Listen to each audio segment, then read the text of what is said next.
মায়ের গর্ভে যখন সন্তান, তখন ফেরেশতা লিখে দিচ্ছেন এক, তার হায়াত কতটুকু হবে, ব্যাস লেখা হয়ে গেছে। লেখা হয়ে গেছে মানে যা হায়াত, যা অপচয় করেছেন তো করেছেনই। এখন সারা জীবন যদি মাথাটা ঠুকরে ঠুকরে কাঁদেন, তাও ওই অপচয়কৃত দিনগুলো ফিরে আসবে না। শিক্ষা নিবেন না এখান থেকে? 30 বছর চলে গেছে মানে 30 বছর আল্লাহর নাফরমানি করেছেন, সারা জীবন মাথা ঠুকরে কাঁদলেও ওই 30 বছর ফিরে আসবে না। আসবে যুবক ভাই? অতএব কি করা উচিত? ফিরে আসা উচিত নাকি এভাবেই চলতে থাকবে? লেখা হয়ে গেছে, বাড়বেও না কমবেও না। 2, রিজিক কি কি পাবেন, আপনার রিজিক সব লেখা হয়ে গেছে। এখন আপনারা কি রিজিকটাকে হালাল পথে চাচ্ছেন না হারাম পথে?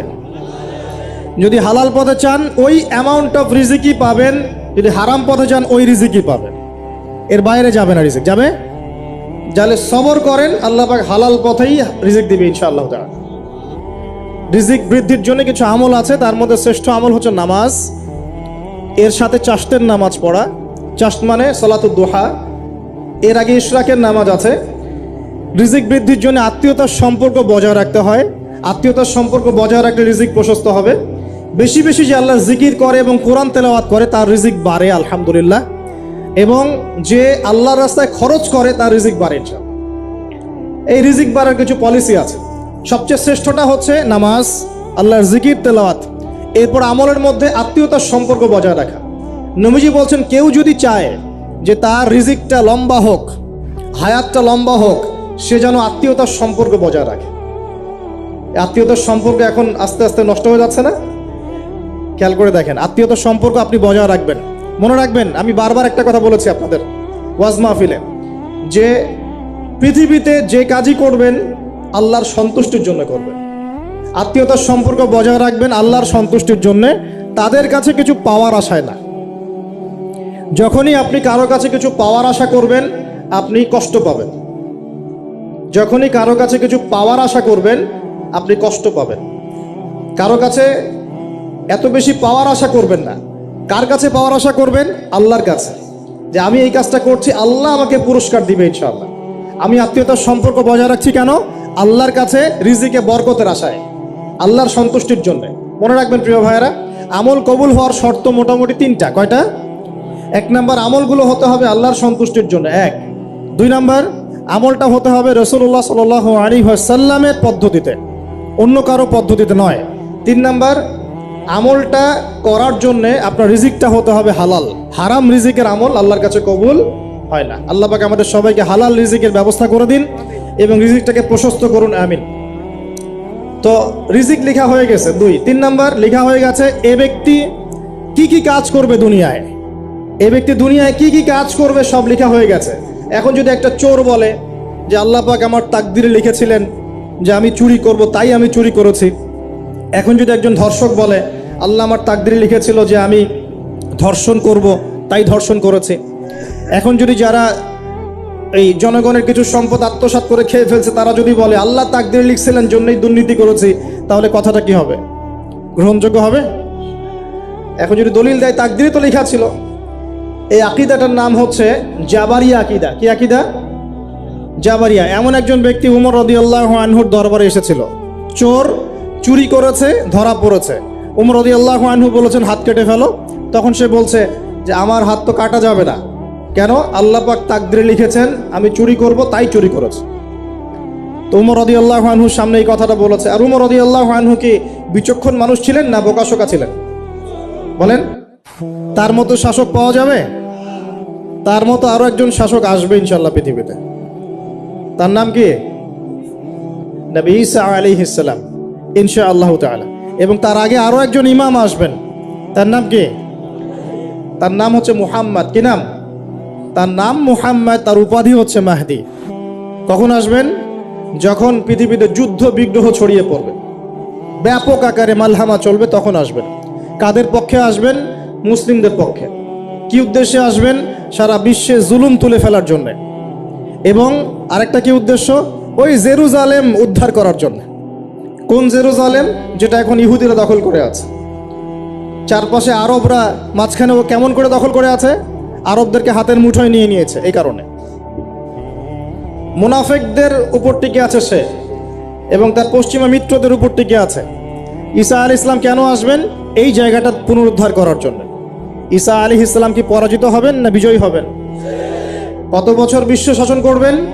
40 বছর। এগুলো হবে বিশ্বে, এগুলো হওয়া এখনো বাকি আছে। আরো কি হবে? মুসলিমরা কনস্ট্যান্টিনোপল আবার জয় করবে। এই কনস্ট্যান্টিনোপলের মধ্যে ফিতনা দেখা দিবে অচিরেই, মুসলিমরা ওইটা আবার দখল করবে ইনশাআল্লাহ তাআলা। আরো কি হবে? বললাম ভূমিকম্পের বছরগুলো আসবে সামনে, এবং মুতায়নুন শাদীদ, মহামারীও আসবে। আরো কি? বড় বড় 3টা ভূমিকম্প বাকি আছে এখনো। আগে বলেছি লেকচারে, একটা পৃথিবীর পূর্বে, একটা পশ্চিমে, একটা মাঝখানে। এগুলো এখনো বাকি আছে। বিশ্বে অনেক কিছু হওয়া এখনো বাকি আছে। এখন যা দেখছি এগুলোই সব না, এগুলো চলে যাবে। সময় কি হবে? চলে যাবে। আরো নতুন সময় আসবে ইনশাআল্লাহ তাআলা। আমাদের দায়িত্ব কি? আমাদের দায়িত্ব পরিস্থিতি বুঝে দিন ধরে রাখা, আমল করা এবং মানুষকে দিনের দিকে আহ্বান করা। আমরা যদি দায়িত্ব পালন না করি তাহলে কি হবে? আল্লাহ পাক আমাদেরকে সরিয়ে দিয়ে নতুন কওম নিয়ে আসবেন।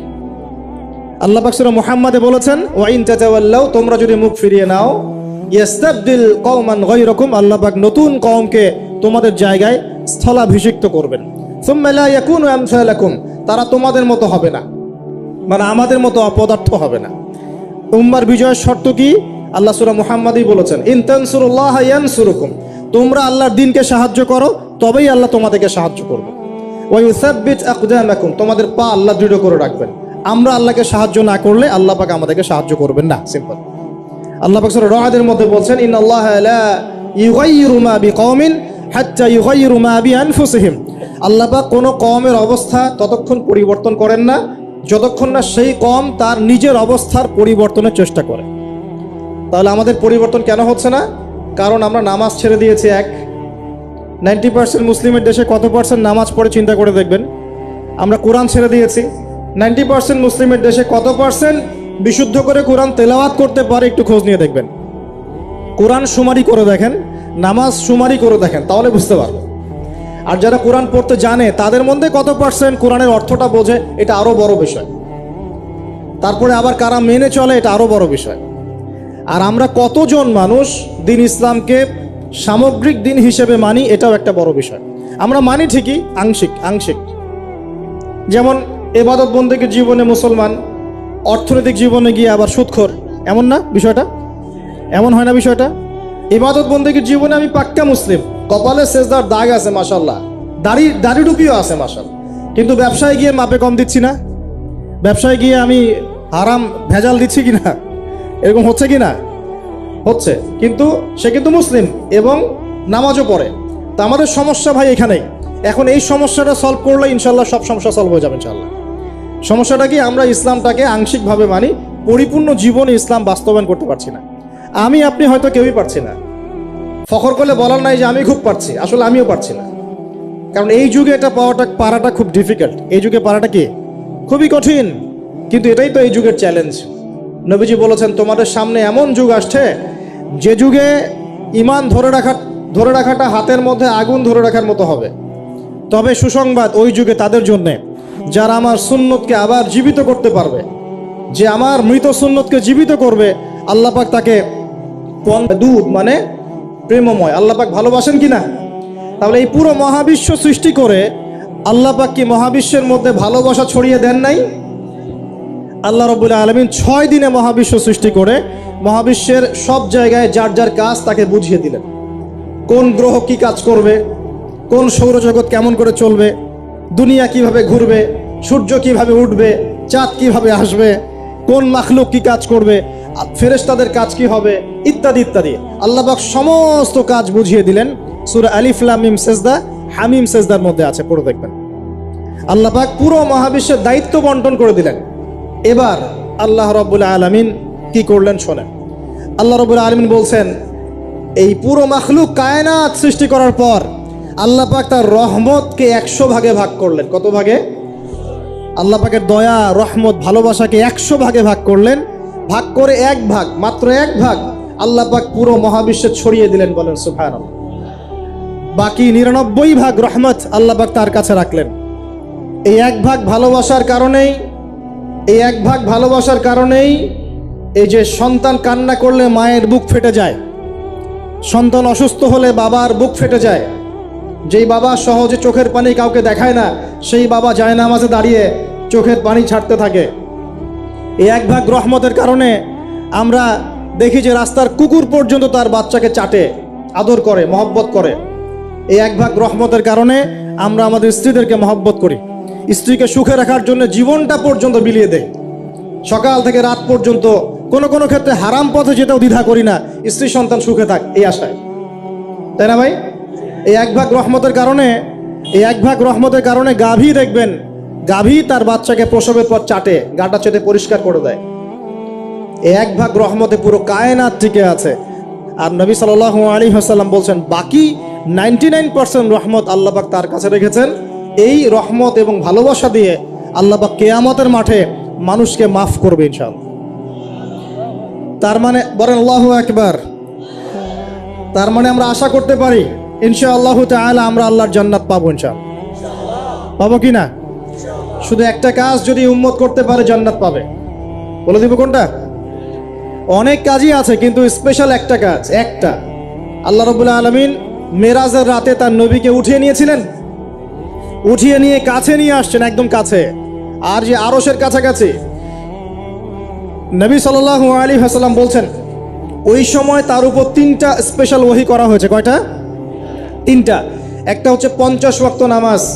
কত ওয়াক্ত? এটা কমতে কমতে কমতে কত ওয়াক্ত হয়েছে? 5। 5কেও কমানোর জন্য কোন নবী বলছিলেন? মুসা আলাইহিস সালাম বলছেন 5ও পারবে না, কমাই নিয়ে আসেন। 5ও যে পারবে না, মুসা আলাইহিস সালাম কেমন করে জানলেন? তার উম্মত 2 ওয়াক্ত নামাজ পড়ে। কয় ওয়াক্ত নামাজ ফরজ ছিল? ওই 2 ওয়াক্ত তার আদায় করতে পারে নাই। এই অভিজ্ঞতা থেকে তিনি বলেছেন যে আপনার উম্মত 5 ওয়াক্ত পারবে না। সত্যি না মিথ্যা কথাটা? আসলেই কি উম্মত 5 ওয়াক্ত নামাজ পড়তে পারছে? আচ্ছা, যাই হোক, আল্লাহ পাক আমাদেরকে পড়ার তৌফিক দান করুন। দ্বিতীয় ওহী হচ্ছে সূরা বাকারার শেষের 3টা আয়াত। কয় আয়াত? সূরা বাকারার শেষের 3 আয়াত ওহী করেছেন কে? আল্লাহ রাব্বুল আলামিন। কোন ব্যক্তি যদি রাতের বেলা সূরা বাকারার শেষের 3টা আয়াত পড়ে সারা রাত ইবাদত করার নেকি পাবে ইনশাআল্লাহ। আর 3 নাম্বারটা হচ্ছে স্পেশাল, সেটা হচ্ছে আল্লাহ পাক বলেছেন, হে মুহাম্মদ সাল্লাল্লাহু আলাইহি ওয়াসাল্লাম, বলেন সাল্লাল্লাহু আলাইহি ওয়াসাল্লাম, তোমার উম্মতের কোনো ব্যক্তি যদি আসমান জমিনের সমান গুনাহ নিয়ে আমার সামনে দাঁড়ায়, আসমান জমিন সমান গুনাহ নিয়ে আমার সামনে দাঁড়ায়, কিন্তু আমার সাথে শিরকের পাপ নাই, আমার সাথে কোনো শিরকের পাপ করে নাই, ইনশাআল্লাহ আমি আল্লাহ তার সামনে আসমান জমিন সমান ক্ষমা নিয়ে হাজির হব ইনশাআল্লাহ। তার মানে আমরা যদি ইনশাআল্লাহ তাআলা শিরকের পাপ থেকে দূরে থাকতে পারি, ইনশাআল্লাহ আশা করা যায় আমরা আল্লাহর সন্তুষ্টি পাবো ইনশাআল্লাহ। এরপর আল্লাহ রাব্বুল আলামিন কি করলেন? আল্লাহ রাব্বুল আলামিন পুরো মহাবিশ্ব সৃষ্টি করে সব দায়িত্ব ভাগ করে দিলেন। ভাগ করে দেওয়ার পরে আল্লাহ পাক জান্নাত জাহান্নাম সৃষ্টি করেছেন কিনা? আচ্ছা, জান্নাত এবং জাহান্নাম কার কার জন্য সৃষ্টি করেছেন বলেন? জিন আর মানুষ। আচ্ছা, এখন জান্নাতের চেয়ে কি শান্তির কোনো জায়গা আছে? আচ্ছা, এই জান্নাত কার জন্য সৃষ্টি করেছেন? জিন আর মানুষ। আচ্ছা, তাহলে আল্লাহ পাক মানব জাতিকে ভালোবাসেন কিনা? ভালোবাসেন কিনা? আপনি যখন কাউকে ভালোবাসবেন তাকে সবচেয়ে সুন্দর গিফট দিতে চাইবেন কিনা? তার জন্য সবচেয়ে ভালোটা কিনতে চাইবেন কিনা? আল্লাহ পাক জান্নাত তৈরি করেছেন কাদের জন্য? আমাদের জন্য। তার মানে আল্লাহ পাক আমাদেরকে ভালোবাসেন কিনা? অবশ্যই বাসেন। আল্লাহ রাব্বুল আলামিন জাহান্নামও তো সৃষ্টি করেছেন। এখন যদি বলি যে তাহলে আল্লাহ পাক কি আমাদেরকে ভালোবাসেন না, জাহান্নামে কিভাবে দিবেন? উত্তরটা কি হবে তাহলে?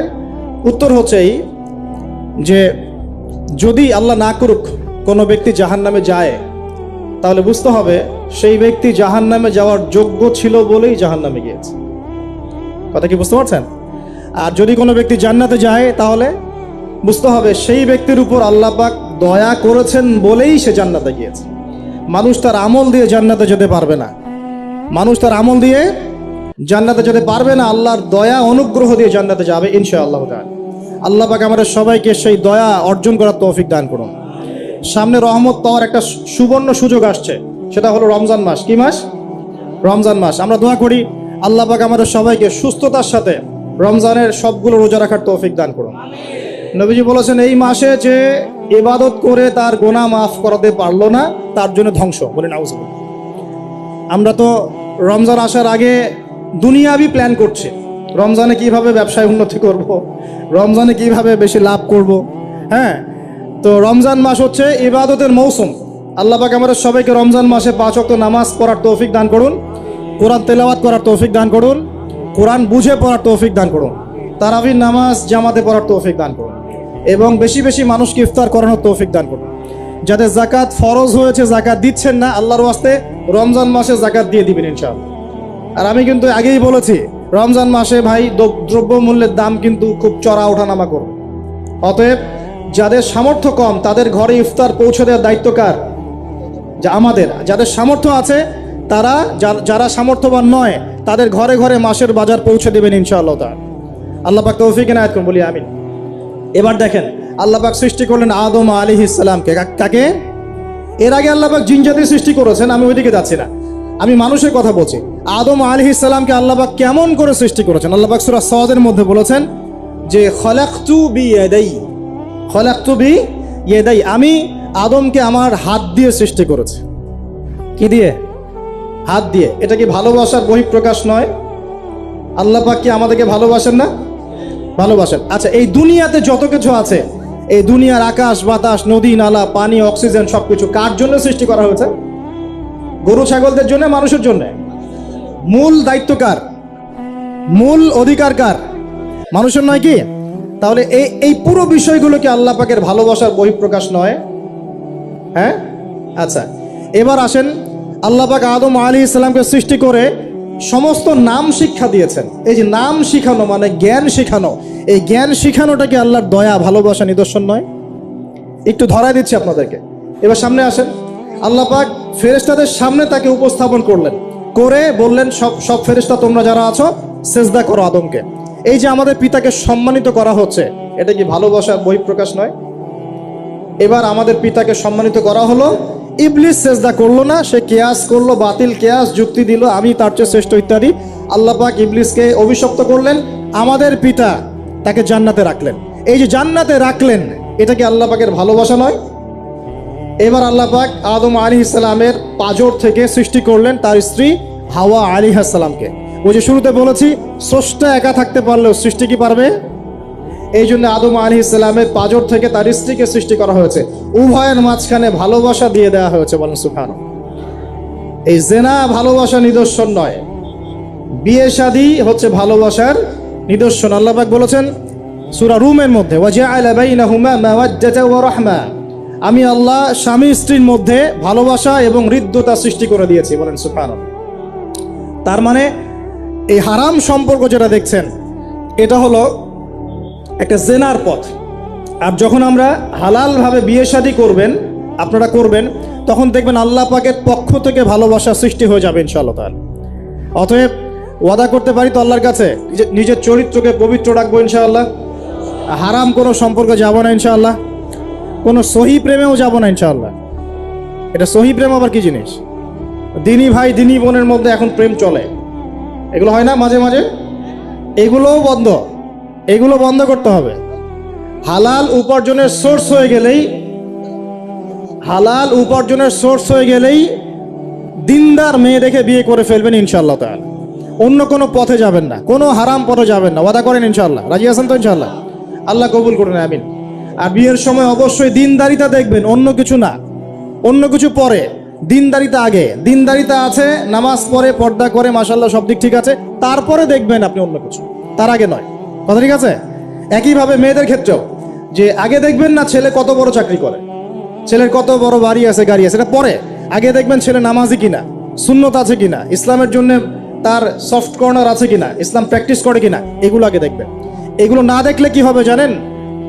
বিয়ের 1 বছর 2 বছর পরেই বুঝতে পারবেন দুনিয়াটা জাহান্নাম হয়ে গেছে। নাউজুবিল্লাহ। দুনিয়াতেই তখন জাহান্নামের আযাবের স্বাদ ভোগ করতে হবে। নাউজুবিল্লাহ। আল্লাহ পাক আমাদেরকে হেফাজত করুন, আমিন। তো এই যে আল্লাহ পাক আদম আলাইহিস সালামের পাঁজর থেকে সৃষ্টি করলেন কাকে, এবং ভালোবাসা দিয়ে দিলেন উভয়ের মাঝখানে, এটা কি আল্লাহ পাকের দয়া নয়? আল্লাহ পাক ভালোবাসেন না? এবার দেখেন, গাছের কাছে যেতে নিষেধ করলেন, আমি কিন্তু শর্ট করে বলছি, গাছের কাছে যেতে নিষেধ করলেন, তোমরা জান্নাতে থাকো, খাও, যা ইচ্ছা করো, কিন্তু ওয়ালা তাকরাবা হাদিহিশ শাজারা, এই গাছের কাছেও যাবে না। একটা পরীক্ষা, জাস্ট একটা পরীক্ষা। এখানে কিন্তু বলা হচ্ছে গাছের কাছেও যাবে না, বলা হচ্ছে না যে গাছের ফল খাবে না।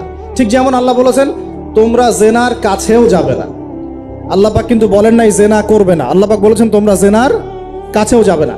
তো এখান থেকে আমরা এই হুকুমটার কঠোরতা বুঝতে পারি। তো প্রিয় ভাইরা, এখানে আমাদের পিতামাতা শয়তানের প্রলোভনে পড়ে গেলেন। কেন পড়লেন? শয়তান ওয়াসওয়াসা দিল যে আমি কি তোমাদেরকে এমন গাছের কথা বলে দিব যে গাছের কাছে গেলে বা যার ফল খেলে তোমরা চিরস্থায়ী জীবন পাবে এবং তোমরা ফেরেশতা হয়ে যাবে, এরকম কথা বলবো, এবং তোমরা কোনোদিন মরবে না। হাল আদুল্লুকা আলা শাজারাতিল খুলদি ওয়া মুলকিন লা ইয়াবলা, এই দুটো ওয়াসওয়াসা, চিরস্থায়িত্বের ওয়াসওয়াসা এবং অমরত্বের ওয়াসওয়াসা দিয়ে আমাদের পিতামাতাকে নিয়ে গেল। এখন আমাদের পিতামাতা কি ফল খেয়েছিলেন কি খান নাই? আচ্ছা, এখন আল্লাহ পাকের দৃষ্টিতে অন্যায় হয়েছে কিনা? এরপরে আমাদের পিতামাতা কি করলেন? বললেন রব্বানা যালামনা আনফুসানা ওয়া ইল্লাম তাগফির লানা ওয়া তারহামনা লানাকুনান্না মিনাল খাসিরিন। এই যে দোয়াটা তারা করলেন, এই দোয়াটা করার পরে আল্লাহ পাক কি তাদেরকে মাফ করে দিয়েছেন কি দেন নাই? বলেন, কথা বলেন। আল্লাহ পাক মাফ করে দিয়েছেন কি দেন নাই? এই যে অন্যায় করার পরেও আল্লাহ যে ক্ষমা করে দেন, মানে গুনাহ করার পরেও যে আদম সন্তানকে আল্লাহ পাক মাফ করে দেন, এটা কি আল্লাহ পাকের রহমত, দয়া কি নয়? আচ্ছা, এটা আল্লাহ পাকের নিদর্শন ছিল ভালোবাসার। এরপর আল্লাহ পাক দুনিয়াতে পাঠিয়ে দিলেন, কারণ এটা পরীক্ষা। দুনিয়াটা পরীক্ষার জায়গা, পরীক্ষা দিচ্ছি আমরা এখানে। এখন পরীক্ষা ক্ষেত্রে কি আল্লাহ পাক আমাদেরকে একা ছেড়ে দিয়েছেন? আল্লাহ পাক কি আমাদেরকে একা ছেড়ে দিয়েছেন? না, আল্লাহ পাক দুনিয়াতে পাঠিয়ে আমাদেরকে গাইডলাইন দিয়েছেন কিনা, কিভাবে চলতে হবে, কি করা যাবে কি করা যাবে না, কিভাবে চলবো কিভাবে চলবো না। আল্লাহ পাক কি ওহী নাজিল করেছেন কিনা? এই ওহী নাজিল করাটা কি আল্লাহ পাকের রহমত কিনা, আল্লাহ পাকের দয়া কিনা, ভালোবাসা কিনা? আল্লাহ পাককে একা ছেড়ে দিয়েছেন না নবী রসুল পাঠিয়েছেন? এই যে নবী রসুলদেরকে পাঠিয়েছেন, এই নবী রসুলগণ কি আল্লাহর পক্ষ থেকে রহমত কিনা? বলেন। না হলে আমরা কি করতাম? দুনিয়াতে কেমন করে চলতাম, কিভাবে পথ খুঁজে পাইতাম, কেমন করে ইবাদত করতাম, আমরা কি জানতে পারতাম? আল্লাহ পাক রহম করে, ভালোবেসে, দয়া করে নবী রসুল পাঠিয়েছেন, আসমানি কিতাব পাঠিয়েছেন। বলেন সুবহানাল্লাহ। এখন এই নবীদের সিলসিলায় আল্লাহ পাক যে সর্বশেষ নবী মুহাম্মদ সাল্লাল্লাহু আলাইহি ওয়াসাল্লামকে পাঠিয়েছেন, এইটা দয়া কিনা? এটা আল্লাহ পাকের দয়া নয়? আল্লাহ পাকের রহমত নয়? আল্লাহ পাক কি বলেন নাই যে তিনি হচ্ছেন রাহমাতুল লিল আলামিন, তিনি পুরো বিশ্ব জগতের রহমত নয় কি? আচ্ছা, এখন আমাদেরকে যে আল্লাহ পাক নবী মুহাম্মদ সাল্লাল্লাহু আলাইহি ওয়াসাল্লামের উম্মত বানালেন, এটা কি আরো বড় রহমত কিনা? বলেন তো। জান্নাতে যাবে 120 কাতার মানুষ। কত কাতার? 120 কাতার মানুষ ইন টোটাল জান্নাতে যাবে। তার মধ্যে উম্মতে মুহাম্মাদের কত কাতার জানেন? 80 কাতার। কত কাতার? বলেন সুবহানাল্লাহ। তাহলে এটা কি আল্লাহ পাকের দয়া নয়? আল্লাহ আমাদেরকে ভালোবাসেন না? আচ্ছা, আল্লাহ পাক যে আমাদের কাছে তাওরাত, জাবুর, ইনজিল না পাঠিয়ে আল কোরআনের মতো কিতাব পাঠিয়েছেন, যে কিতাবে সমস্ত সমাধান আছে, এটা আল্লাহ পাকের রহমত, দয়া নয়, ভালোবাসা নয়? আচ্ছা, এখন আল্লাহ পাক দুনিয়াতে চলার জন্য আমাদেরকে জীবন দিয়েছেন, হায়াত দিয়েছেন, সুস্থতা দিয়েছেন, পরিবার দিয়েছেন, আমাদের ব্যবসা বাণিজ্য দিয়েছেন, আমাদের স্ত্রী সন্তান দিয়েছেন, আমাদেরকে চলাফেরা করার ক্ষমতা দিয়েছেন। একটা চোখ নষ্ট হয়ে গেলে বুঝতে পারে মানুষ যে কত কষ্ট হচ্ছে, একটা পা না থাকলে বুঝতে পারে কত কষ্ট হচ্ছে। এই করোনার সময় যারা শ্বাস নিতে পারে নাই, তাদের কত কষ্ট হয়েছে। সুস্থ আছি, সুন্দর আছি, পরিবার আছে, আল্লাহ রিজিক দিচ্ছেন, 3 বেলা খাওয়াচ্ছেন, কাপড় দিচ্ছেন, শিক্ষার ব্যবস্থা করছেন, ইবাদত করার সুযোগ দিচ্ছেন, গুনাহ করলেও আবার মাফ করে দিচ্ছেন। এই সব কিছুকে আল্লাহ পাকের ভালোবাসা নয়? এই ভালোবাসাগুলো কি নিঃস্বার্থ ভালোবাসা না স্বার্থ ভিত্তিক ভালোবাসা? এই আল্লাহ পাকের কোনো স্বার্থ আছে? আল্লাহ পাক আমাদের কাছে কিছু চান? রিজিক চান, টাকা পয়সা চান? আল্লাহ পাকের যদি ইবাদত করে আমরা ছেড়ে দেই, আল্লাহর কোনো ক্ষতি হবে? আমরা ইবাদত করে ভাসিয়ে ফেললাম, আল্লাহর কোনো লাভ আছে? আল্লাহ পাকের শক্তি কি আরো বেড়ে যাবে না কমবে? নাকি যেমন আছে তেমনই থাকবে? আল্লাহ রাব্বুল আলামিনের শান শওকত কি আরো বেড়ে যাবে, নাকি আল্লাহ পাকের শান শওকত কমে যাবে? আল্লাহ রাব্বুল আলামিন যেমন, আল্লাহ পাক তেমনই থাকবেন, তাই নয় কি? আল্লাহ পাকের যে বিশাল খাজানা আছে, আমরা যদি ইবাদত করে ভাসিয়ে ফেলি, খাজানা কি বেড়ে যাবে? আমরা যদি সবাই ইবাদত করা ছেড়ে দেই, খাজানা কমে যাবে? আল্লাহ পাকের কোনো স্বার্থ আছে আমাদের ভালোবাসার? কোনো স্বার্থ নাই। তাহলে আল্লাহ পাক এই পুরো বিশ্ব জগৎ সৃষ্টি করেছেন নিঃস্বার্থভাবে, তার স্বার্থ ছাড়া। এত অসংখ্য নেয়ামতে আমাদেরকে ভর্তি করে রেখেছেন আমাদের স্বার্থে, তার কোনো স্বার্থ নাই। কোনো স্বার্থ আছে? এই পরীক্ষায় পাশ করলে আমরা আবার জান্নাতে যাব ইনশাআল্লাহ। ওই জান্নাতে যাওয়ার পরে কি আমাদের স্বার্থ থাকবে না আল্লাহ পাকের স্বার্থ থাকবে? সুবহানাল্লাহ। এই এতটুকু যদি বুঝতে পারি, আল্লাহ পাক একমাত্র সত্তা, যিনি আমাদেরকে প্রকৃত অর্থে ভালোবাসেন। বাকি যত কিছু আছে আমাদের চারপাশে, এই ভালোবাসাগুলোর পিছনে একটা একটা স্বার্থ থাকে। কথা বুঝতে পারছেন না মনে হয়? সন্তানকে অনেক ভালোবাসেন, বুঝলাম, পিতামাতা, কিন্তু এই সন্তান যদি আপনার মনের মতো করে না চলে, একসময় কিন্তু আপনিও সন্তানের উপর রুষ্ট হবেন না? স্ত্রীর জন্য এত কিছু করছেন, দেখবেন কোনো একদিন আপনি করতে পারলেন না, দেখবেন সেদিনই আপনাকে একদম ধুয়ে রেখে দিল একেবারে। এমন হয় কি না? তা আমাদের ভালোবাসাগুলোর পিছনে কোনো কোনো স্বার্থ থাকে কি না? আর এই যে জেনা চলছে, এই জেনার মধ্যে মূল স্বার্থটা কি? যৌনতা। মূল স্বার্থ কি? ছেলেও চায় মেয়েকে ভোগ করতে, মেয়েও চায় ছেলেকে ভোগ করতে, এবং বলে না না এটা পবিত্র ভালোবাসা, আমরা বিয়ে করার জন্যই জেনা করেছি, নাউজুবিল্লাহ। তাই না? বলে না, আমরা তো বিয়ে করব, সমস্যা কি? তো ফ্রি মিক্সিং করলে কি সমস্যা? তাহলে বিয়ে যদি করবা তাহলে মেলামেশা বিয়ের পরেই করো, ব্যাস, নিঃস্বার্থ প্রমাণ হবে। বিয়ে যদি করার উদ্দেশ্য থাকে তাহলে বিয়ের আগে আর দেখা সাক্ষাৎ করো না, কথাবার্তা বলো না, একবার বিয়ে করো তারপরে করো, তখন দেখবেন না না এটাতে রাজি না, তার মানে স্বার্থ এখানে আছে। তাহলে নিঃস্বার্থভাবে কে আমাদেরকে ভালোবাসে? অতএব প্রিয় ভাইয়েরা এবং বোনেরা যারা শুনছেন লেকচার, নিঃস্বার্থভাবে যে সত্তা আমাদেরকে ভালোবাসেন, সেই সত্তাকে ভালোবাসতে শিখুন। আল্লাহ পাক তৌফিক দান করুন। এখন আল্লাহ পাক আমাদেরকে কিছু কিছু ক্ষেত্রে ভালোবাসতে বলেছেন, যেমন আল্লাহ পাক তার দিনকে ভালোবাসতে বলেছেন, আল্লাহ পাক তার নবীকে ভালোবাসতে বলেছেন, আল্লাহ পাক আমাদের পিতামাতাকে ভালোবাসতে বলেছেন, আল্লাহ পাক আত্মীয়তার সম্পর্ক রক্ষা করতে বলেছেন, আল্লাহ পাক রক্তের সম্পর্ক বজায় রাখতে বলেছেন, আল্লাহ পাক স্ত্রী সন্তানকেও ভালোবাসতে বলেছেন। আল্লাহ পাক কিন্তু তার রাস্তায় জানমাল ব্যয় করে আল্লাহর পথে দাওয়াত এবং জিহাদ করতে বলেছেন। এখন এগুলো আল্লাহ বলেছেন বলে আমরা করব, আল্লাহ পাক ভালোবাসতে বলেছেন বলে আমি ভালোবাসবো, কিন্তু উদ্দেশ্য হবে আল্লাহর সন্তুষ্টি অর্জন করা। আমি কেন আমার মাকে ভালোবাসি? বিকজ আমার মায়ের পায়ের নিচে আমার জান্নাত, আল্লাহ ভালোবাসতে বলেছেন তাই বাসি। আমি কেন বাবাকে ভালোবাসি? আল্লাহ ভালোবাসতে বলেছেন তাই ভালোবাসি। আমি কেন আমার স্ত্রীকে ভালোবাসবো? কারণ আল্লাহ পাক ভালোবাসতে বলেছেন তাই বাসবো।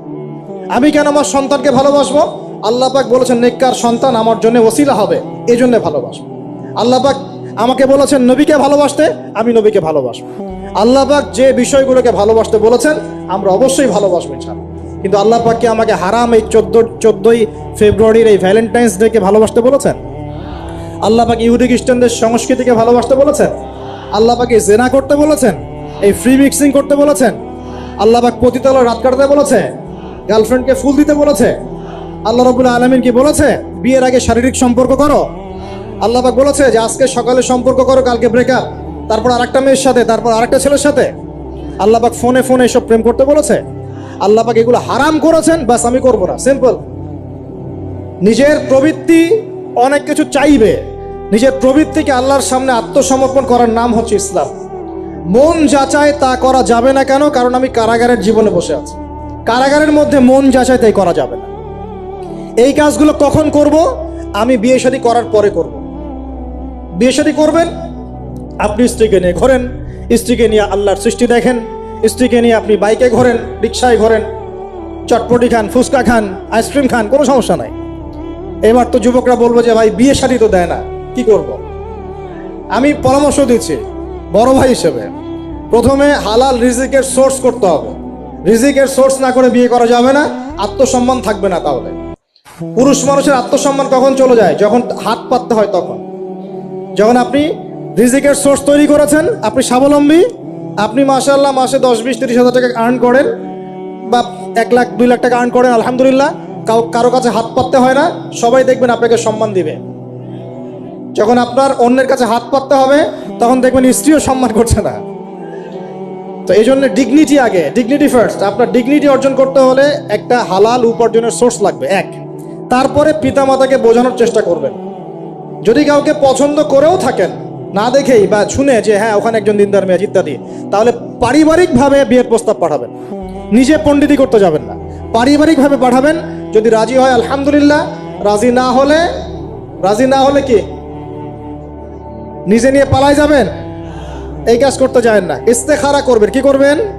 ইস্তেখারা। 2 রাকাত নফল নামাজ পড়ে আল্লাহর কাছে দোয়া করবেন। হিসনুল মুসলিম বইটা কিনবেন, ওখানে দেখবেন ইস্তেখারার দোয়া আছে। ইস্তেখারা মানে হচ্ছে আল্লাহর সাথে পরামর্শ করা। আল্লাহ আমি এই কাজটা করতে চাচ্ছি, যদি কাজটা আমার জন্য ভালো হয়, আমার দুনিয়া আখিরাতের জন্য ভালো হয়, আল্লাহ কাজটাকে তুমি সহজ করে দাও। আল্লাহ কাজটার মধ্যে বরকত দান করে দাও।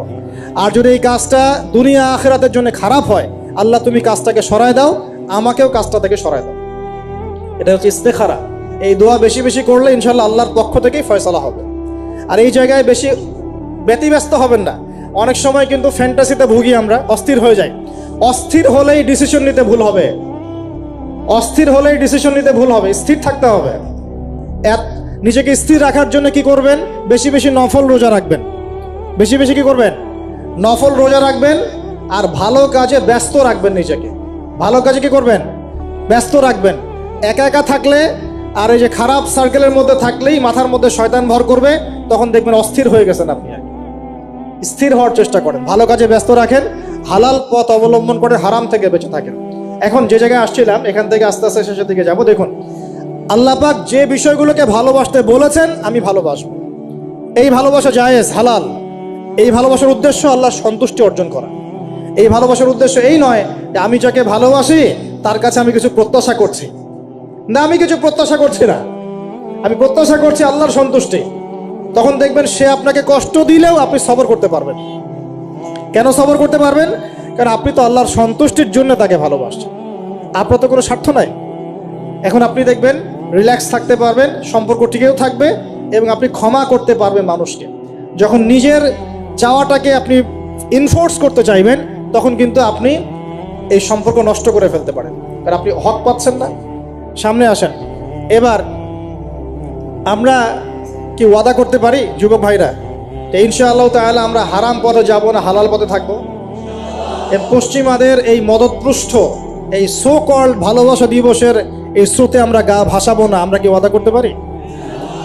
আমরা কি ওয়াদা করতে পারি যে ইনশাআল্লাহ আমরা হালালভাবে বিয়ে শাদী করবো, কোনো হারামে যাব না ইনশাআল্লাহ? এই সমাজ থেকে জেনা বন্ধ করতে হবে, এই সমাজ থেকে ফ্রি মিক্সিং বন্ধ করতে হবে, এই সমাজ থেকে সমস্ত পতিতালয়কে বন্ধ করতে হবে। বন্ধ করে আমরা সামাজিক উদ্যোগ নিয়ে প্রয়োজনে আমাদের পলিটিক্যাল পাওয়ারকে কাজে লাগিয়ে সমস্ত পতিতালয়গুলো বন্ধ করে ওই মেয়েদের রিজিকের জন্য আমরা বিকল্প ব্যবস্থা করবো ইনশাআল্লাহ। আমরা টাকা পয়সা একত্রিত করে তাদের জন্য কর্মসংস্থান করতে পারি না? এইগুলো কাজ করে নারীর অধিকার প্রতিষ্ঠা করা যায় না? নাকি রাস্তাঘাটে গাড়ির স্লোগান দিয়ে প্রতিষ্ঠা করা যাবে? সমস্ত যে নোংরা জায়গাগুলো আছে এগুলো বন্ধ করে ওই মেয়েরা কিন্তু কারো মা, ওরা দেখবেন কারো বোন, কারো স্ত্রী বা কারো সহধর্মিনী কিছু একটা হবেন। তারাও কিন্তু মানুষ, তারাও মানুষ, হয়তো অন্ধকার জগৎ হারিয়ে গেছে, দালালের খপ্পরে পড়েছে বা পেটের দায়ে পড়ে কাজ করছে। যদি আমরা তাদের জন্য বিকল্প ব্যবস্থা করে দিতে পারি, আল্লাহ পাক আমাদেরকে তৌফিক দান করুন, তাদের জন্য কর্মসংস্থানের ব্যবস্থা করতে পারি, একটা মেয়েও এই হারাম পথে যাবে না ইনশাআল্লাহ। আমরা কি এভাবে নারীর অধিকার প্রতিষ্ঠা করতে পারি না? আমরা কি এতিম মেয়েদের দায়িত্ব নিয়ে করতে পারি না? আমরা কি সমাজের বিধবা মেয়েদেরকে বিয়ে করতে পারি না? তালাকপ্রাপ্ত মেয়েদের দায়িত্ব নিতে পারি না? মেয়েদের অধিকার নিয়ে অনেক কথা বলা হয়, কিন্তু এই কথাগুলো থাকে খালি বুলি, বাস্তবতা নাই। বাস্তবে কয়জন ছেলে এতিম একটা মেয়েকে বিয়ে করে দেখিয়েছে? কয়জন ছেলে একটা বিধবা মেয়েকে বিয়ে করার সাহস করেছে? কয়জন ছেলে একটা তালাকপ্রাপ্ত একটা মেয়েকে বিয়ে করে দেখিয়েছে হ্যাঁ আমি তার দায়িত্ব নিলাম? আমরা বুঝতে পারলাম যে আল্লাহ পাক পুরো সৃষ্টি জগৎকে ভালোবাসেন। আল্লাহ পাক আমাকে ভালোবাসেন, আপনাকে ভালোবাসেন বলেই আজকে আপনি এখানে বসে আছেন। আল্লাহ পাক আপনাকে ভালোবাসেন বলেই লক্ষ লক্ষ কোটি কোটি মানুষ এখন জেনা করছে, আজকের দিনে আপনি ওয়াজ মাহফিলে বসে আছেন। আল্লাহ পাক আপনাকে ভালোবাসেন বলেই আপনি আল্লাহকে সিজদা দেওয়ার তৌফিক পেয়েছেন। আপনি লা ইলাহা ইল্লাল্লাহ কালিমা শিখেছেন, আপনি এই যে কোরআন পড়তে শিখেছেন, কোরআন পড়ছেন, হাদিস পড়ছেন, নবীর দ্বীনের প্রতি মহব্বত আছে, আল্লাহ আপনাকে ভালোবাসেন বলেই হচ্ছে। কখন বুঝবেন আল্লাহ আপনাকে ভালোবাসছে? যখন আল্লাহ পাকের অনুমোদিত কাজগুলো আপনার ভালো লাগবে। নামাজ পড়তে ভালো লাগছে, রোজা রাখতে ভালো লাগছে, কোরআন তেলাওয়াত করতে ভালো লাগছে, আল্লাহর জিকির করতে ভালো লাগছে, আলেম ওলামার সাথে থাকতে ভালো লাগছে, ঠিক আছে? আল্লাহর হালাল কাজগুলো যখন ভালো লাগবে বেশি বেশি, বুঝবেন আল্লাহ আপনাকে নির্ঘাত মহব্বত করেন। আর যখন আল্লাহ পাকের নিষেধগুলো, হারাম, মদ আমার ভালো লাগে না, জেনা ভালো লাগে না, আমার খারাপ জিনিস দেখতে ভালো লাগে না, খারাপ শুনতে ভালো লাগে না, বুঝবেন আল্লাহ আপনাকে ভালোবাসেন।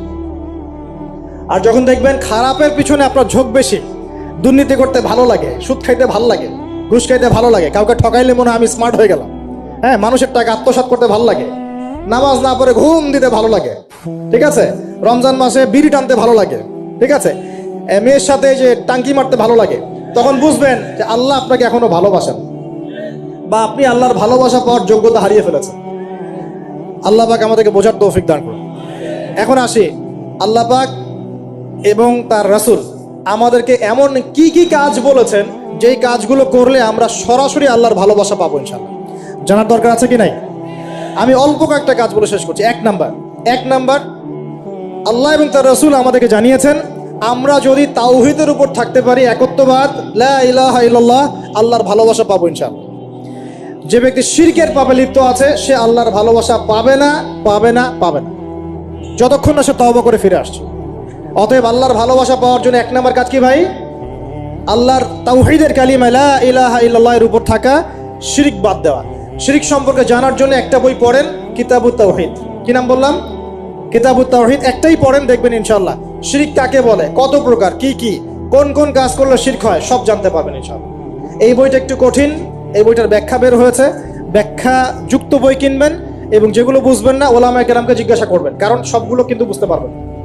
এক নাম্বার। দুই, নবী সাল্লাল্লাহু আলাইহি ওয়াসাল্লামের অনুসরণ করলে আল্লাহ আমাদেরকে ভালোবাসবেন। দলিল, আল্লাহ পাক সূরা আলে ইমরানের মধ্যে বলছেন 31 নম্বর আয়াতে আল্লাহ বলছেন, কুল, হে নবী আপনি বলে দিন, ইন কুনতুম তুহিব্বুনাল্লাহ, তোমরা যদি, হে আদম সন্তান, হে উম্মতে মুহাম্মাদি, তোমরা যদি আল্লাহর ভালোবাসা পেতে চাও, ফাত্তাবিউনি, তোমরা আমাকে অনুসরণ করো। কাকে? আমাকে বলতে কাকে? রাসূলুল্লাহ সাল্লাল্লাহু আলাইহি ওয়াসাল্লামকে। তাহলে কি হবে? ইউহিব্বুকুমুল্লাহ, আল্লাহ পাকও তোমাদেরকে ভালোবাসবেন। বলে সুবহানাল্লাহ, আল্লাহ আমাকে ভালোবাসবেন ইনশাআল্লাহ। আর কি? ইয়াগফির লাকুম যুনুবাকুম, আল্লাহ পাক তোমাদের সমস্ত গুনাহ মাফ করে দিবেন। আল্লাহু গফুরুর রহিম, আল্লাহ পাক পরম করুণাময়, অসীম দয়ালু। তার মানে আল্লাহকে পাওয়ার, আল্লাহর ভালোবাসা পাওয়ার দুই নাম্বার কি মাধ্যম? নবী সাল্লাল্লাহু আলাইহি ওয়াসাল্লামের সুন্নত অনুযায়ী জীবন করা। ভাই শুরু করব কোত্থেকে? শুরু করবেন চেহারা থেকে। কোত্থেকে? চেহারায় দাড়ি ছেড়ে দিব ইনশাআল্লাহ, রাজি আছি তো? গোফ ছোট করে ফেলবো ইনশাআল্লাহ, রাজি আছি তো ইনশাআল্লাহ? চেহারায় সেজদার দাগ থাকবে ইনশাআল্লাহ, তার মানে নামাজি হতে হবে, ঠিক আছে? পোশাক পরিচ্ছদ হবে রাসূলুল্লাহ সাল্লাল্লাহু আলাইহি ওয়াসাল্লামের মতো ঢিলে ঢালা মুত্তাকিদের পোশাক। চুল হবে কার মতো? মেসি নেইমারের মতো নাকি রাসূলুল্লাহ সাল্লাল্লাহু আলাইহি ওয়াসাল্লামের মতো? আমার নবী এইভাবে ওযু করতেন, এইভাবে করব। আমার নবী এইভাবে ইস্তেনজা করতেন, পেশাব পায়খানা করতেন, ওইভাবে করব। এই যে এখনকার ইংলিশ টয়লেট, এই ইংলিশ টয়লেটে বসে নবীর মতো ইস্তেনজা করা যায় না। যাবে? ওলামায়ে কেরামকে জিজ্ঞাসা করেন, নবী সাল্লাল্লাহু আলাইহি ওয়াসাল্লাম বাম পায়ে ভর দিয়ে ইস্তেনজা করতেন। কোন পায়ে? এখন বসেন ইংলিশের উপরে, বাম পায়ে কেমনে বসবেন? সম্ভব? ওই যে আমি বলি, এটা মজা করে বলি, কষ্ট থেকেও বলি, একদম বৈশ্বিক পলিটিক্যাল সিস্টেম থেকে শুরু করে বাথরুমের টয়লেট পর্যন্ত সবকিছুই চলছে পশ্চিমা আদর্শ। এখন সবকিছু, এভরিথিং, একদম বাথরুমের কমোড পর্যন্ত। এখন তো কমোডও উঠাই দিছে, এখন সামনে একটা বালতি রেখে দেয় গামলার মতো, এখানেই পেশাব করতে হয়। দেখেন নাই মনে হয় আপনারা, দেখবেন অচিরেই এগুলো আসতেছে সামনে। দাঁড়ায় বসার কোনো সুযোগ নাই, আর সবগুলো মাপ সমান। কারো হাইট যদি 6 ফুট, কারো 5 ফুট হয়, তখন কি হবে? অ্যাডজাস্ট করতে হবে ধরে তখন, নাকি? যুবকরা বুঝতে পারছে, তখন কাউকে লম্বা হতে হবে, কাউকে খাটো হতে হবে, মাপ তো সমান। আর সবার মাপ যদি সমান না হয়, এখন কি হবে? আল্লাহ পাক বোঝার তৌফিক দান। এগুলো শয়তানি না বলেন? শয়তানি না বলেন? বসে ইস্তেনজা করতে হয় না? বসে ইস্তেনজা না, এই পেশাবের ছিটা ফোটার কারণে কবরে আযাব হয় না? আপনারা হাদিসে জানেন না? নবীজি একটা কবরের পাশ দিয়ে যাচ্ছেন, তিনি থেমে গেলেন, থেমে গিয়ে বলছেন এই কবর দুটোতে আযাব হচ্ছে। কি হচ্ছে? কবরের আযাব। তিনি জানলেন কেমন করে? আল্লাহ পাক তাকে জানিয়েছেন, আল্লাহ পাক তাকে খবর দিয়েছেন এই কবর দুটো কি হচ্ছে? আযাব। নবীজি বলছেন এই কবর দুটোতে বড় কোনো পাপের কারণে আযাব হচ্ছে না। সাহাবীরা বলছেন তাহলে কি কারণে হচ্ছে ইয়া রাসূলুল্লাহ? তিনি বলছেন একজন পেশাব পায়খানা করে, স্পেশালি পেশাব করে এই ছিটা ফোটা থেকে সে সতর্ক থাকতো না। পেশাব করে, ওই যে বলেন আমাদের ছেলেরা, প্যান্ট খারাপ ভাই, নামাজে যেতে পারবো না। নামাজে ডাকলে বলে ভাই প্যান্ট নষ্ট। তোমরা ভালো করে হাদিসে শোনো, এই ব্যক্তি বড় কোনো পাপ করে নাই, সে পেশাব করার পরে পবিত্র হতো না, মানে এর ছিটা ফোটা থেকে সাবধান থাকতো না, এই কারণে কবরে আযাব দেওয়া হচ্ছে। বলেন নাউজুবিল্লাহ। অন্য হাদিসে নবীজি বলছেন বেশিরভাগ কবরের শাস্তি পেশাবের ছিটা ফোটার কারণে হয়। আস্তাগফিরুল্লাহ, বলেন নাউজুবিল্লাহ। এই টয়লেটগুলোর মধ্যে পেশাবের ছিটা ফোটা লাগে না? তো এই কোরআনের মধ্য দিয়ে আল্লাহর ভালোবাসা পাওয়া যাবে ইনশাআল্লাহ। সর্বশ্রেষ্ঠ নফল আমলের মধ্যে একটা হচ্ছে কি? আল কোরআন তেলাওয়াত করা। আল্লাহ পাক আমাদেরকে তেলাওয়াত করার তৌফিক দান করুন। 3টা বললাম। 4 নাম্বার, বেশি থেকে বেশি আল্লাহর জিকির করা। কি করা ভাই? চলতে ফিরতে উঠতে বসতে অলওয়েজ সুবহানাল্লাহ, আলহামদুলিল্লাহ, লা ইলাহা ইল্লাল্লাহ, আল্লাহু আকবার, লা হাওলা ওয়ালা কুওয়াতা ইল্লা বিল্লাহ, এগুলো চলতে থাকবে। ঠিক আছে ইনশাআল্লাহ? চলতে ফিরতে পড়বেন আল্লাহুম্মা সাল্লি আলা মুহাম্মদ, আল্লাহুম্মা বারিক আলা মুহাম্মদ। ঠিক আছে? হাসবি আল্লাহ ওয়া নি'মাল ওয়াকিল, রাদিতু বিল্লাহি রাব্বান ওয়া বিল ইসলামি দীনান ওয়া বি মুহাম্মাদিন নাবিয়্যা। যত জিকির আজকার আছে চলতে ফিরতে অলওয়েজ পড়তে থাকবেন। লা ইলাহা ইল্লাল্লাহ ওয়াহদাহু লা শারীকা লাহু, লাহুল মুলক ওয়া লাহুল হামদ ওয়া হুয়া আলা কুল্লি শাইইন কাদির। আস্তাগফিরুল্লাহাল্লাযী লা ইলাহা ইল্লা হুয়াল হাইয়ুল কাইয়ুম ওয়া আতুবু ইলাইহি, লা হাওলা ওয়া লা কুওয়াতা ইল্লা বিল্লাহ। এগুলো পড়তে থাকবেন। যে যত বেশি আল্লাহ জিকির করবে তার কলবে আল্লাহ তত বেশি নূর দিবেন ইনশাআল্লাহ। আর যার কলবে যত বেশি নূর সে তত বেশি আল্লাহর ভালোবাসা মহব্বত পাবে ইনশাআল্লাহ। কয়টা বলছি ভাই? 4টা। 1 নাম্বার কি ছিল? তাওহীদ। 2 নাম্বার নবীর সুন্নত। 3 নাম্বার বলেন কোরআন তেলাওয়াত করা। 4 নাম্বার বেশি বেশি আল্লাহর জিকির করা। 5 নাম্বার স্পেশালি 5 নাম্বার বেশি বেশি আল্লাহর কাছে তওবা করা। কি করা? যে আল্লাহর কাছে তওবা করে আল্লাহ তাকে মহব্বত করেন। আলহামদুলিল্লাহ, যে আল্লাহর কাছে তওবা করে আল্লাহ তাকে মহব্বত করেন। আমাদের নবীজি প্রত্যেক দিন 70 থেকে 100 বার আল্লাহর কাছে তওবা করতেন। বলেন সুবহানাল্লাহ। পারা যাবে তো ইনশাআল্লাহ? 6 নাম্বারটা হচ্ছে বেশি বেশি নামাজ আদায় করা। কি করা? আল্লাহকে পাওয়ার জন্য শ্রেষ্ঠ মাধ্যম হচ্ছে সেজদা করা। কি করা? আর সেজদা করা হয় সবচেয়ে শ্রেষ্ঠভাবে নামাজের মধ্য দিয়ে। কিসের মধ্য দিয়ে? ওয়াদা করতে পারি তো ইনশাআল্লাহ 5 ওয়াক্ত নামাজ পড়বো রেগুলার। কোন রকম যদি বাধ্যবাধকতা না থাকে, ওজন না থাকে, তাহলে মসজিদে গিয়ে পড়বো ইনশাআল্লাহ। পারবো তো ইনশাআল্লাহ? রমজান মাসে নামাজ শক্ত করে ধরবো ইনশাআল্লাহ। ঈদের পর ছেড়ে দিব ইনশাআল্লাহ। ঈদের পর ছেড়ে দিব কি? ঈদের পরেও ধরে রাখতে হবে ইনশাআল্লাহ তাআলা। আমাদের সমাজে মাশাআল্লাহ রমজান মাসে সবাই পাক্কা মুসল্লি হয়ে যায়, তাই না? কারণ শিকল দিয়ে বাধা থাকে শয়তান, শয়তানও মুক্ত হয়। ঈদের দিন ঢাকঢোল ধুমধারাক্কা গান বাজা শুরু হয়, তাই না? আল্লাহর ওয়াস্তে রমজানের শিক্ষাগুলো ধরে রাখবো ইনশাআল্লাহ তাআলা। আমরা সবাই 5 ওয়াক্ত নামাজ আদায় করবো ইনশাআল্লাহ রমজান মাসে। আর দৈনিক কমপক্ষে 12 রাকাত নফল নামাজ পড়বেন, সুন্নত বা নফল 12 রাকাত কমপক্ষে। কিরকম 12 রাকাত? ফজরের নামাজের আগে 2, জোহরের আগে 4, পরে 2।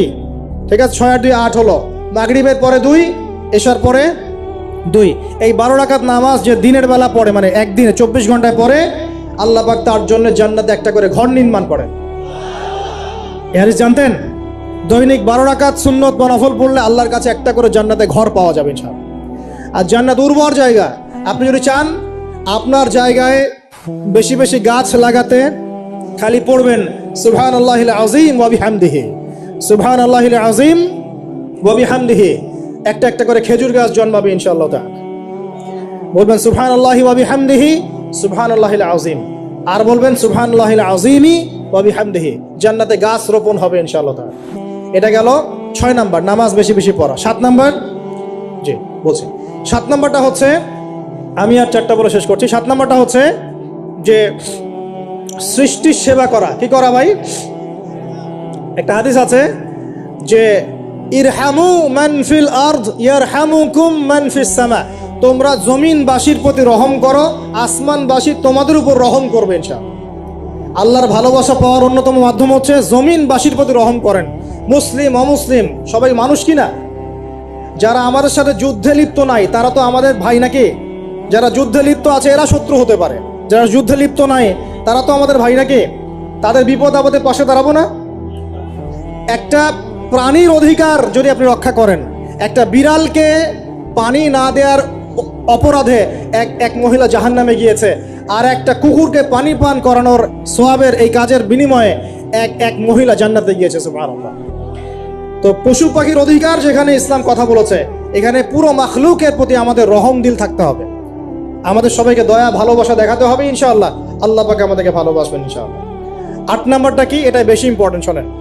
8 নাম্বারটা হচ্ছে আল্লাহর জন্য কাউকে ভালোবাসা, আল্লাহর জন্য ঘৃণা করা। একটা এই যে হাদিসগুলো পড়তে পড়তে আমি আসলাম গাড়িতে। আল্লাহ পাক বলেছেন, শোনেন, আল্লাহ পাক বলেছেন কিয়ামতের মাঠে আল্লাহ পাক বলবেন, নিজেই বলবেন যে আইনা আইনা মুতাহাবুনা লিজালালি, আমার ইজ্জতের জন্য যারা পরস্পরকে ভালোবাসতো এরা কোথায়?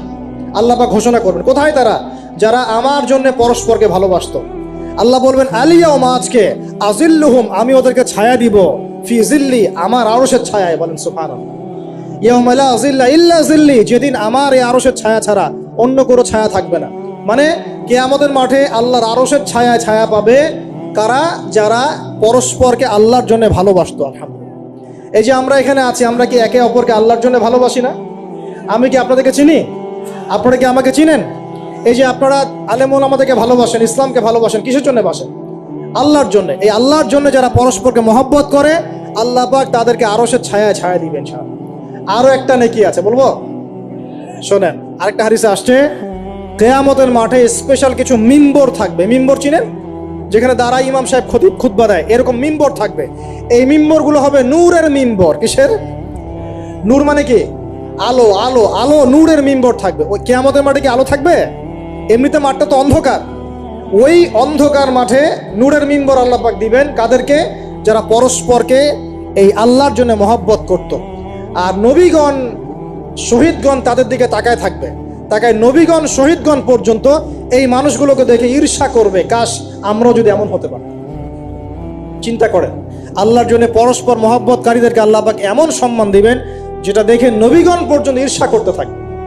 তাহলে আমরা কি আল্লাহর জন্য পরস্পরকে মহব্বত করতে পারি কিনা?